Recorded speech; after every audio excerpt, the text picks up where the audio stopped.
Welcome to Worthwhile Watches. I'm Rob. As a fan of Omega watches, I've always really liked the Seamaster 300-meter Professional. I actually really considered getting one a couple years ago, but ended up going with a 39.5mm Planet Ocean instead, because the 42mm Seamaster was just a little bit too big for my tastes.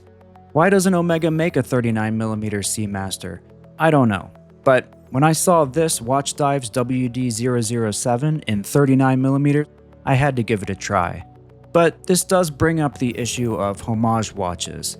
How close is too close? Does this watch cross that line? Or is it fulfilling a gap in the market that Omega refuses to fill? I'm not sure yet, but let's talk about this watch.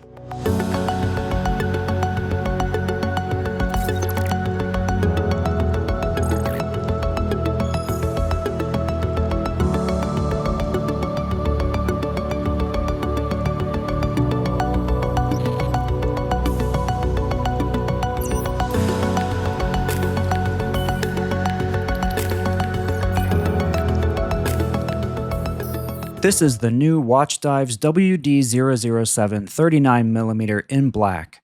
It also comes in blue, white, and vintage style. It seems that only the white and black versions have a date function, at least for now. I really would have liked to see a green version too. Hopefully they'll release more options and colors in the future.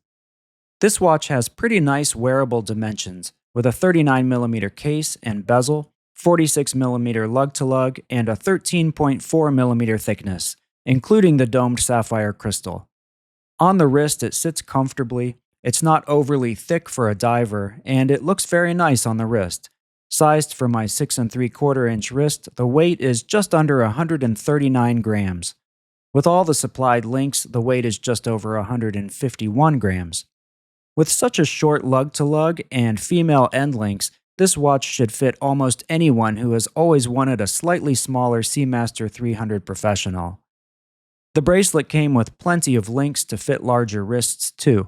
I had to remove 4 links to fit my 6.75-inch wrist, so this watch should fit at least an 8-inch wrist with no problem. The 39mm 316L stainless steel case is quite well finished. It's almost all brushed, except for the polished beveled edges along the twisted lug design. There is also some polishing on the scallops around the outer edge of the caseback. The caseback itself is stepped and radially brushed. Unfortunately, there is no engraved hippocampus equivalent on this caseback. The brushing is quite nice and looks great at wrist distances, but close examination shows corners and transitions that are a bit soft and inconsistent, but the finishing is totally acceptable for a watch at this price. The 6mm signed crown is nicely machined and offers enough grip to set the watch easily, unless you have extra large fingers. Setting the watch is smooth, along with the crown thread engagement. The crown at 10 o'clock does unscrew. It will reach a point where it just continues to turn, but it won't come out of the case. When I received this watch, there was no mention of a function for this crown on their website, so I originally assumed it was only for looks, but I contacted Watchdives, and they said that it is in fact a functional helium escape valve, and they have updated their website information. I'm still not sure if having it open would affect the water resistance, and I'm not going to test it. If I'm ever under the water deep enough to need a helium escape valve, I'm probably not coming back up. So, just like a real Seamaster, I'm just leaving it screwed down tight and ignoring it. I was pretty sure the bezel insert is matte ceramic, but there was also no mention of bezel material that I could find on the website. Watchdives also confirmed that it is ceramic on all models except the vintage black color, which is aluminum. The shallow and smooth scallops around the edge of the 120-click bezel don't offer much grip, and it makes turning the bezel more difficult than a coin edge or more sharply scalloped bezel would be. But the bezel turns pretty well, and the alignment is pretty much perfect. The clicks are crisp and consistent, but it's not the easiest bezel to use because of that scallop design. The Seamaster 300 Professional's bracelet has always been one of my least favorite features of the watch. The lack of taper and the polished sections just give it an overly busy look compared to something like an oyster-style bracelet. But this 39mm Watchdives bracelet is 18mm at the lugs, tapering to 16mm at the clasp. The clasp is 18.5mm wide. This bracelet still has the 5-link design with the polished components, but the proportions and taper make the bracelet appear less prominent and helps keep the visual focus on the head of the watch, which I really like. The links on this bracelet are solid and stout. The bracelet to case fit is also very solid and secure. The bracelet links are brushed all around except for the polished edges of the 2 inner links. As far as I can tell, these links are one piece made to look like 5-piece links, but the finishing is well done and the separation of the polished and brushed segments is very precise. They did a nice job of emulating the look of the Seamaster bracelet while maintaining a high-quality appearance. The clasp is an all-milled double push-button type. The clasp is all brushed with polished bevels along the edges and features a nicely etched Watchdives logo. The clasp is 42mm long and offers roughly 9mm of toolless micro-adjust travel, which is about the same length as one link. Hopefully that will provide enough adjustment for a perfect fit with room on each side, but I could have used a bit more micro-adjust travel in this clasp, or half links. But I can say the same thing about this Omega Planet Ocean clasp. It really doesn't have enough micro-adjustment either. If I had gotten an Omega Seamaster 300 Professional, it would have been on the rubber strap, though I'm not sure there would have been enough adjustment on the rubber strap either for my preferences. Speaking of rubber straps, this Watchdives came with an unexpected bonus in the case, a black rubber strap. The strap does have quick-release spring bars, but no clasp, so you would have to attach the existing clasp and cut the strap to fit your wrist. I have not tried this and will likely just keep it on the metal bracelet. The strap isn't fitted to the case and doesn't have the same contours as the Omega rubber strap, and I'm not sure what material this strap is. It doesn't seem to be super high quality, but it was a nice addition to the package. And speaking of that, this watch came in a Watchdives branded zip-up case that could also be used as a travel case. It was packed full of items, including a cleaning cloth, instruction manual and warranty card, a strap removal and adjustment tool, and for some reason it came with an adjustment tool for split-pin bracelets. This tool is all metal and has 3 spare end pieces included. It is a bit wobbly and wonky, but will get the job done if you need to adjust a split-pin bracelet.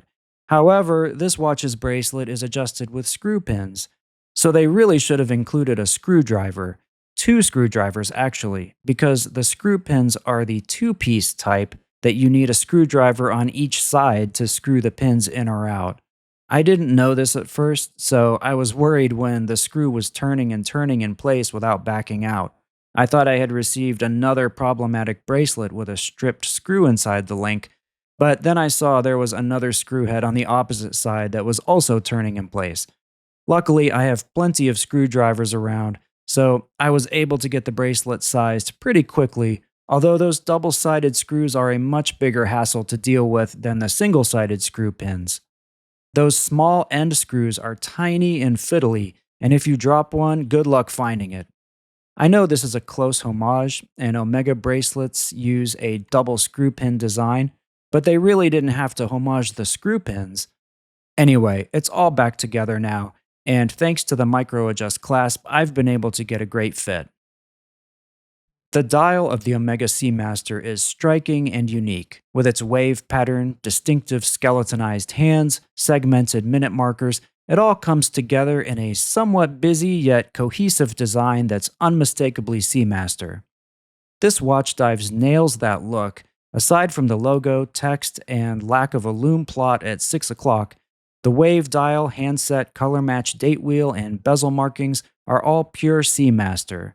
Which brings me back to the old homage dilemma. But staying focused on this Watchdives for now, the dial components all look nice and crisp, the logo and text are cleanly printed, and I don't see any obvious flaws visible with the eye alone. Looking at it under the macro lens, it holds up pretty well, though some rough spots become visible. The only real flaw I can see while wearing this watch is the 12 o'clock double index. On the right side, it seems to be ever so slightly skewed, so they're not quite perfectly parallel. But at this price, I don't expect total perfection, and the dial really does look nice. We can't give Watchdives any credit for the design, but aside from that slightly skewed index on this one, they did a good job on the execution. A double-domed sapphire crystal rests above the dial. According to Watchdives, there is clear anti-reflective coating applied.